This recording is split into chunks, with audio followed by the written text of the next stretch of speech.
Labdien! Sāksim preses konferenci par Latvijas Republikas saimnieciskā gada pārskata revīziju. Paldies visiem klātesošiem par ierašanos, un pirms sākam es vēlētos iepazīstināt ar kolēģiem. Tātad no manis pa labi valsts kontrolēra Elita Krūmiņa, Zita Zariņa, valsts kontrolas padomes locekle, revīzijas un metodoloģijas departamenta direktora, un Edgars Karčāgins, valsts kontrolas padomes loceklis, 5. revīzijas departamenta direktors. Tad lūdzu došu vārdu valsts kontrolērai. Labdien! Es arī no savas puses vēlos pateikties mediju pārstāvjiem par ierašanos uz preses konferenci, ko organizē valsts kontrole, kura, kā zināms, ir augstākā revīzijas iestāde, neatkarīga savā darbībā, kas ir pakļauta tikai un vienīgi likumam, un kuras darbības mērķis ir sekmēt publiskā sektora līdzekļu likumīgu un efektīvu izmantošanu. Un jāsaka, ka valsts saimnieciskā gada pārskata revīzija un no tās izrietošais atzinums ir viena no svarīgākajām mūsu revīzijām, ko mēs veicam ik gadu saskaņā ar likuma deleģējumu. Un revīzijā iegūtā informācija mums ļauj sniegt būtiskus ieteikumus gan valsts pārvaldē, gan pašvaldībām, lai uzlabotu jau šo institūciju darbību. Un revīzijas atzinums, protams, arī ļauj gan sabiedrībai, gan arī valsts starptautiskajiem partneriem pārliecināties, ka saimnieciskā gada pārskats sniedz vai nesniedz pārliecību, ka par visiem būtiskajiem aspektiem ir šis te skaidrais un patiesais priekšstats. Tā nedaudz teorijas saimnieciskā gada pārskats veidojas gan no ministriju un centrālo institūciju pārskatiem, kā arī no pašvaldību gada pārskatiem, kā arī finanšu ministrijas ziņojumu un citiem dokumentiem. Atzinumu veidi, kāda var būt par pārskatu, tad atbilstoši starptautiskiem revīzijas standartiem atzinums var būt pozitīvs, atzinums var būt ar iebildi vai negatīvs, vai arī valsts kontrole var arī atteikties sniegt atzinumu, ja pastāv būtiski ierobežojumi. Un jāsaka, ka tāpat kā iepriekšējos gadus valsts kontrole par 2015. gada saimnieciskā gada pārskatu ir sniegusi atzinumu ar iebildēm. Un ja mēs skatāmies no tīri tāda saimnieciskā gada pārskata viedokļa, tad iebildes pamatā ir saistīts ar pašvaldību gada pārskatā uzrādītajām aktīvu vērtībām, tas ir informācija par zemi, ēkām un būvēm, kas nav uzrādīta patiesā vērtībā, kā arī par pašvaldību darījumu uzrādīšanu atbilstoši to ekonomiskai būtībai, kā arī mēs esam snieguši iebildumu saistībā ar nodokļu ieņēmumu neuzrādīšanu pēc uzkrājuma principa. Tomēr mēs šoreiz vairāk gribētu pievērsties tieši valsts ieņēmumu jautājumam, jo mēdījos ļoti bieži izskan jautājumi, kas ir saistīti ar nepietiekamo finansējumu dažādu sabiedrībai nepieciešamu funkciju īstenošanai. Tas attiecināms gan uz veselības, gan sociālās aprūpes jautājumiem, gan izglītību, drošību un citām jomām. Un, ja mēs atceramies, tad saskaņā ar publiski sniegto informāciju 2017. gada budžeta pieprasījuma apjoms 10 reizes pārsniedz papildus pieejamo finansējumu. Tātad ir skaidrs, ka nauda pietrūkst. Protams, būtisks apstākļus ir tas, kā šī nauda arī tiek izlietot. Tam arī valsts kontrole pievērš uzmanību, veicot gan likumības, gan arī liederības revīzijas. Tomēr saimnieciskā gada pārskata revīzijas ietveros mēs vērtējam tieši tos apstākļus, kas neļauj gūt lielākus ieņēmumus valsts budžetā un arī pašvaldību budžetos. Un mēs vērtējām jautājumus, kas ir saistīti gan ar valsts ieņēmumu dienas darbību, gan ar nodevu iekasēšanu, gan arī saistībā ar ieņēmumiem, kuri būtu jāgūst no kapitāla sabiedrību dividendžu maksājumiem. Tagad es runāšu vairāk par nodokļu ieņēmumiem, un runājot par šo jautājumu būtu būtiski skatīties no divām pusēm šo jautājumu. Pirmais ir, vai nodokļu politika valstī ir tāda, kas veicina uzņēmēju darbību un veicina sabiedrības ieinteresētību nodokļu nomaksai. Un otrs jautājums ir, cik efektīvi valsts ieņēmuma dienests ar sev piešķirtajiem resursiem nodrošina šo nodokļu maksājumu iekasēšanu. Un runājot jau par nodokļu politiku, mums ir jāuzsver, ka Un to mēs esam norādījuši arī iepriekšējos gados. Diemžēl vēl joprojām valstī nav izstrādāts attīstības plānošanas dokuments nodokļu politikas jomā. Un mēs uzskatām, ka bez šādas izstrādātas nodokļu politikas, kurā būtu definēti gan mērķi, gan arī sabiedrības iegūmi, kuri noteikti šo nodokļu politiku ilgtermiņā, kas, protams, ļautu tad izvairīties arī no tādām ikgadējām izmaiņām nodokļu likumdošanā, ir ļoti grūti runāt par uzņēmēju darbības veicināšanu, par investīciju piesaisti un arī par sabiedrības izpratu un ieinteresētību nodokļu maksāšanā. Sekas šim nodokļu politikas neesamībai zināmā mērā ir arī šis pieaugušais nodokļu parāds. Un te es gribētu uzsvērt skaitļus, kam es aicinātu pievērst uzmanību. 2015. gadā šis nodokļu parāds sasniedza 1/6 daļu no valsts budžeta nodokļu ieņēmumu daļas un pārsniedza 1,4 miljardus eiro. Lielākā daļa no šīs summas ir reāli nepiedzenamie parādi, un saskaņā ar revīzijas konstatēto tie ir nepilni 900 miljoni eiro. Tam būtu vēl jāpieskaita arī apmēram 340 miljoni eiro, kas ir maksāt nespējīgo uzņēmumu parāds pret valsts budžetu, no kuriem lielākā daļa arī visticamāk netiks atgūti. Un valsts kontroles viedoklis un arī ieteikumi, ko mēs sniedzam, ir tādi, ka būtu ļoti rūpīgi jāizanalizē visu šo parādu pieaugumu cēloņu un jāveic arī mērķtiecīgas darbības, lai tas tālāk arī nenotiktu. Godīgi nodokļu nomaksa saistās ne tikai ar valsts budžeta ieņēmumiem, bet arī ar tādas godīgas uzņēmēju darbības vides attīstību, kas balstās uz vienlīdzīgas konkurences pamatiem. Un tas arī aktualizē jautājumu par valsts ieņēmumu dienestu īstenoto nodokļu kontrolas mehānismu efektivitāti. Un revīzijas ietvaros mēs vērtējām gan nodokļu auditu procesu gaitu, gan arī muitas deklarāciju datu pārbaudi. Un jāsaka tā, ka gan vienā, gan otrā gadījumā mēs konstatējām būtiskus trūkumus. Nodokļu audita gadījumā tie ir saistīti ar apstākli, ka darbinieki, kuri ir atbildīgi par auditu veikšanu, nevienmēr ievēro valsts ieņēmuma dienesta iekšējos normatīvos aktus.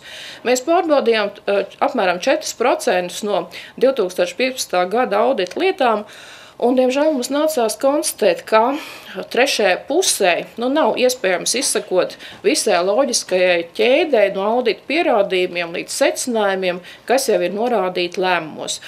Un mūsuprāt, tādējādi arī netiek sasniegts mērķis pārliecība, ka audita apjoms ir pietiekams, izdarītie secinājumi ir objektīvi izsekojami un arī strīdu gadījumos efektīvi pierādāmi. Runājot par muitas deklarāciju pārbaudi, jāuzsver, ka vide joprojām nenodrošina, ka tiek pārbaudītas deklarācijas ar visaugstāko risku. Tā vietā pārbaudāmo deklarāciju izvēlē joprojām pārāk liela loma ir valsts ieņēmuma dienesta darbinieku subjektīvajam viedoklim. Un līdz ar to tas nerada pārliecību, ka deklarācijas pārbaudē vienmēr tiek izvēlētas pēc objektīviem kritērijiem.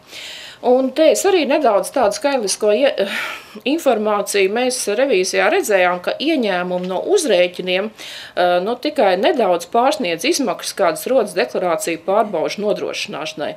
Respektīvi, uz vienu ieņēmumu eiro ir 0,7 eiro izdevumi.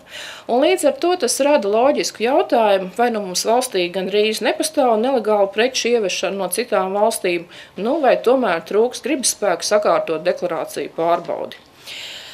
Būtisks jautājums ir valsts ieņēmuma dienesta laba reputācija, kas arī ir faktors tādai labai sadarbībai ar nodokļu maksātājiem. Tomēr, kā mēs visi zinām, pēdējā laika notikumi nav veicinājuši to, ka šī labā reputācija būtu saglabājusies.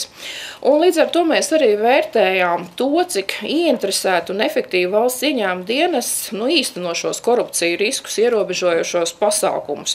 Un secinājām, ka, diemžēl, ir trūcis tādas sistemātiskas un mērķtiecīgas darbības.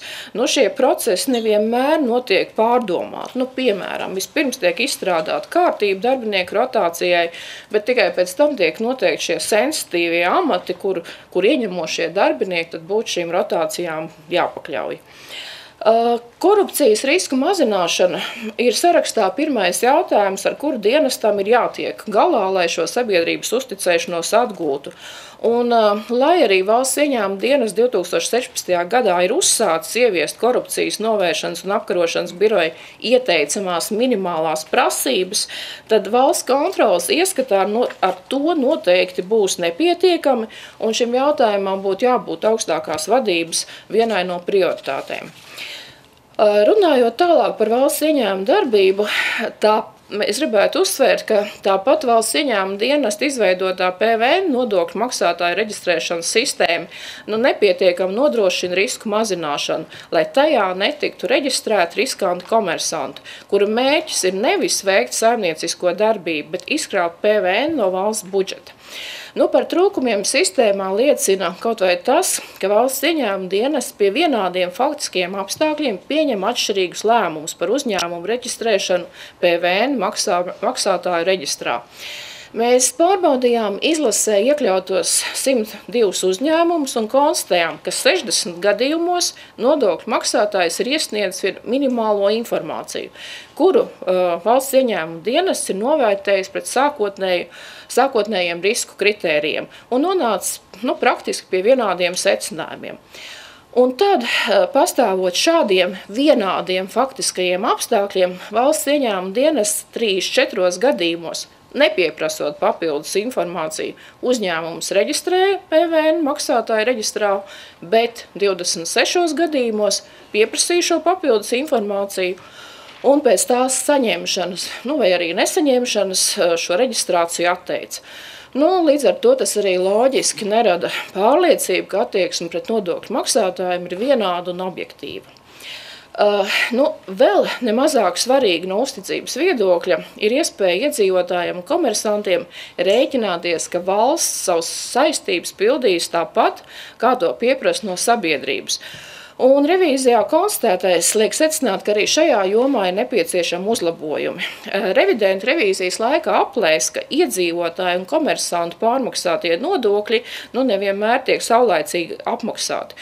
Un šīs saulaicīgi neapmaksātās summas sasniedz miljoniem eiro. Un tas, protams, rada arī papildus prasījumu riskus, tas pret nokavējumu naudu samaksu, kur mēs arī aplēsām, ka tās varētu būt gan arī 200 000 eiro apmērā. Te gan jāpiemina arī pozitīvais, ka valsts ieņēmuma dienas ir uzsācis vairākas iniciatīvas, lai parādu nomaksas procesu padarītu efektīvāku. Otra joma, ko mēs vērtējām saistībā ar valsts ieņēmumiem, ir nodevu ieņēmumi, kur kopumā 2015. gadā sastādīja ievērojumu summu, tie ir vairāk kā 130 miljoni eiro. Tomēr arī šajā jomā mēs konstatējām nepilnības, kuru dēļ nav iespējams gūt priekšstatu par to, cik tad pilnīgi ir šie nodevu ieņēmumi. Un te ir jāsaka, ka nodevu sistēma Latvijā ir ārkārtīgi sadrumstalota. Ziņojuma sagatavošanas brīdī nodevu apmērus un maksāšanu kārtību noteica 7 likumi, 100 ministru kabineta noteikumi. Šīs nodevas administrēšanas procesā ir iesaistīts 32 institūcijas, 97 zvērnāti tiesu izpildītāji un 107 zvērnāti notāri. Nodevu iekasēšanas jautājumā mēs pievēršam uzmanību katru gadu, izvēloties izlases kārtā apskatīt atsevišķu nodevu veidu. Šogad mēs skatījāmies 3, tas ir finanšu stabilitātes nodevu, vīzu nodevu un autoceļu lietošanas nodevu. Īpaši uzmanību mēs vēlamies vērst tieši autoceļu lietošanas nodevas iekasēšanai, un šīs nodevas mērķis ir valsts autoceļu uzturēšana un attīstība un vidē draudzīga transporta līdzekļu izmantošanas veicināšana. Šīs nodevas administrēšana ar dažādām funkcijām īsteno CSDD, Latvijas valsts ceļu un valsts ieņēmuma dienas, savukārt kontroles pasākumus īsteno valsts policija. Revīzijā mēs secinājām, ka dēļ dažādiem nodevas atvieglojumiem to nomaksas reālā kontrole ir ļoti apgrūtinošana. Un 2015. gadā revidenta ieskatā kontroles sistēmas nepilnību dēļ nodeva nav iekasēta aptuveni 1,4 līdz 1,9 miljonu apmērā. Tāpat valsts budžets nav saņēmis visus tam piekritīgos ieņēmumus no vīzu nodevas. Tomēr revīzijā nebija iespējams ticam aplēst negūto ieņēmumu apjomu, jo, diemžēl, informācijas sistēmās šī informācija nebija pilnīga. Nākamais jautājums, pie kā es gribētu pakavēties un kurš arī līdz nav galam sakārtots, tas skar kapitāla sabiedrību dividendes. Revīzijā mēs vērtējām šīs kapitāla sabiedrības, kuras ir vai nu valsts tiešā izšķirošā ietekmē, vai nu tās ir meitu kapitāla sabiedrības vai mazmeitu kapitāla sabiedrības. Un vērtējām arī saistībā ar dividendžu maksājumiem valsts budžetā. Un, lai gan likums nosaka minimālo dividendēs izmaksājamo peļņas daļu valsts budžetam par valsts kapitāla izmantošanu, tomēr realitātē ne visos gadījumos likums tiek ievērots korekti. Revīzijā mēs konstatējam, ka 2015. gadā valsts budžets nav saņēmis 3 miljonus eiro, ko savā mātes kompānijām iepriekšējā periodā pretēji normatīva aktā noteiktajam nav samaksājušas kopumā 4 meitas kapitāla sabiedrības. Un sekojoši tikai 6 no 43 kapitāla sabiedrībām ir izmaksājuši dividendu savam kapitāla daļu turētājiem, 10 no kurām ir strādājuši ar peļņu to nav darījušas. Nekonsekventi ir arī lēmumi, saskaņā ar kuriem kapitāla sabiedrības un to meitas tiek atbrīvotas no dividendžu iemaksas valsts budžetā. Un šāda atbrīvojuma rezultātā valsts budžetā 2015. gadā nav saņemta 11 miljoni eiro. Salīdzinājumam 2014. gadu šī summa bija tikai 3 miljoni. Līdz ar to mēs arī esam revīzijā aicinājuši sakārtot šo dividendžu jautājumu, un rūpīgi tam pievērsties. Kopumā ņemot jāsacina, ka attiecībā uz valsts ieņēmumiem ir jāveic ļoti nopietns darbs, gan lai sakārtot normatīvu aktu regulējumu, šo sistēmu vienkāršot, gan arī valsts ieņēmumu dienestam ir jāveic nopietns darbs korupcijas risku novēršanā, gan arī darba efektivitātes uzlabošanā. Un par šīm specifiskajām jomām mēs esam snieguši 15 ieteikumus, un ar cerībām arī raugamies uz gaidāmajām izmaiņām. Nākamā tēma, par ko es gribētu runāt, tās ir pašvaldības. Un te mēs vēlamies vērst uzmanību uz fundamentālām kļūdām, kuras ik gadu mēs konstatējam ilgtermiņa ieguldījumu, tas ir zemes, ēku, būvu, mežaudžu uzskaitē. Pašvaldību pienākums ir rūpēties par tās īpašumiem atbilstoši pašvaldību iedzīvotāju interesēm. Tomēr, kā mēs konstatējam revīzijā, pašvaldības diemžēl nereti pat nezina, kādu īpašumu viņām pieder, kas rada šo neliederīgas un nelikumīgas rīcības risku. Pašvaldību kopējā šī aktīvu vērtība 2015. gada beigās ir 8,5 miljardi eiro. Un jāsaka tā, ka par 27% no šiem aktīviem, tas ir 2,3 miljardu eiro vērtībā, valsts kontrole noteica revīzijas ierobežojumu. Tātad tas ir tas apjoms, par kuriem mēs nevarējām noteikt nepieciešamo labojumu apmēru, jo, piemēram, aktīviem nebija veikta šī pārskata gada slēguma datu salīdzināšana ar valsts reģistra datiem, tāpat tās revīzijas laikā netika uzrādīti uzskaitē esošo aktīvu vērtību pamatojušie dokumenti un citas lietas. Tāpat mēs revīzijā veicot pārbaudes, konstatējām būtiskas kļūdas, ka pārskata gada sākumā aktīvu vērtība ir nepamatoti palielināta par 77 miljoniem eiro, bet pārskata gada beigās par vairāk kā 73 miljoniem eiro. Un tad, protams, jautājums arī, kāda tam ir iemesli. Un jāsaka, ka veicot revīzijas, mēs secinājām, ka ir vainojama gan vāja iekšējās kontrolas sistēmas vide. Tāpat mēs konstatējam arī nepilnības normatīvajos aktos, dažos gadījumos nepietiekams vērtināt revidentu darbu, un kā arī mēs konstatējam to, ka šīs darbības kvalitāti būtiski ietekmē fakts, ka publisko reģistru lietotājiem nav pieejama kvalitatīva un skaidri saprotama informācija, kur tad varētu izmantot pašvaldības. Un, lai novērst šos trūkumus ilgtermiņa ieguldījumu uzskaitē, mēs arī sniedzām ieteikumus atbildīgajām ministrijām šo jautājumu sakārtošanā. Un noslēgumā es vēlējos pieskarties prezidentūras jautājumiem, par kuriem mēs runājam jau pēdējos 3 gadus, un jāsaka ka man gribētos izcelt tādu pozitīvo lietu, ka ir nostrādājusi šī preventīvā funkcija, jo mēs jau iepriekš vērsām šo institūciju uzmanību par to, ka mēs ļoti rūpīgi sakosim, vai līdzekļu prezidentūrai ir izlietot atbilstoši normatīviem aktiem. Un mēs tiešām redzējām progresu, ja pirmajā prezidentūras gadā neatbilstoši izlietotie līdzekļi veidoja 3,4%, tad 2015. gadā tādi jau bija mazākā 0,5%.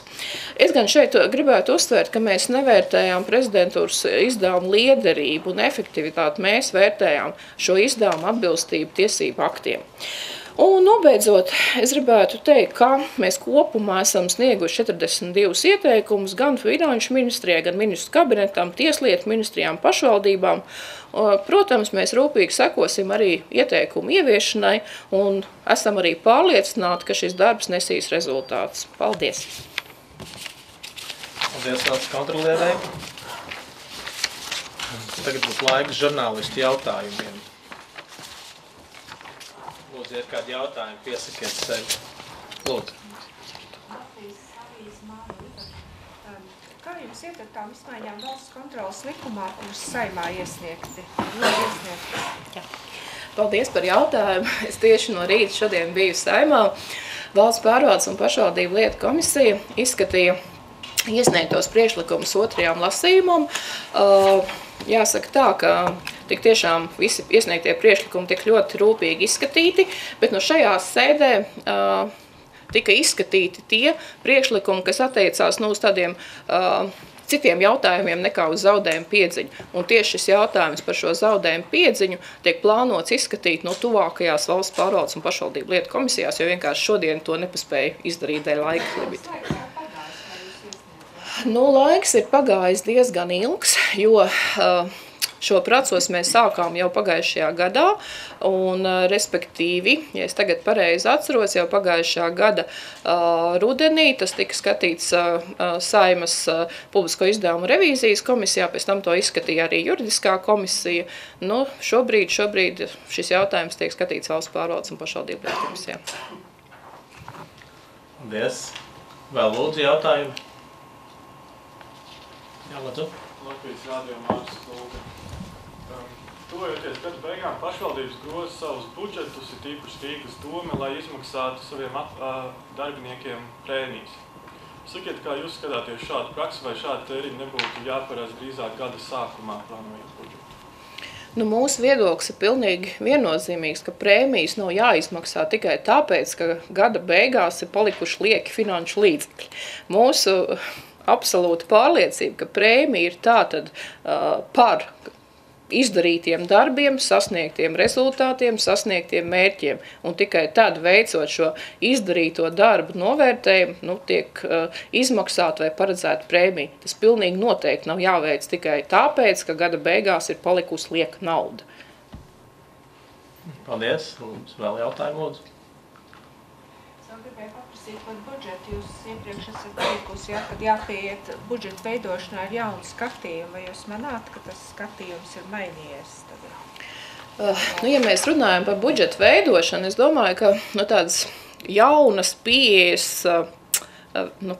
veidi ir sākušies, jo, kā mēs zinām, notika šo budžeta izdevumu izvērtēšanu, bet budžeta jautājums mūsu redzes lokā būs arī turpmāk, jo mēs esam uzsākuši arī liederības revīziju, kas ir saistīta tieši ar šo budžeta plānošanas cikla efektivitātes izvērtēšanu, kur jau mēs ļoti kompleksi vērtēsim to, kā tiek veidots un plānots budžets. Jo iepriekšējās revīzijās mēs tiešām konstatējām, ka nav šī sastaist ar to, kas tad būtu jāsasniedz ar šo paredzēto budžeta finansējumu.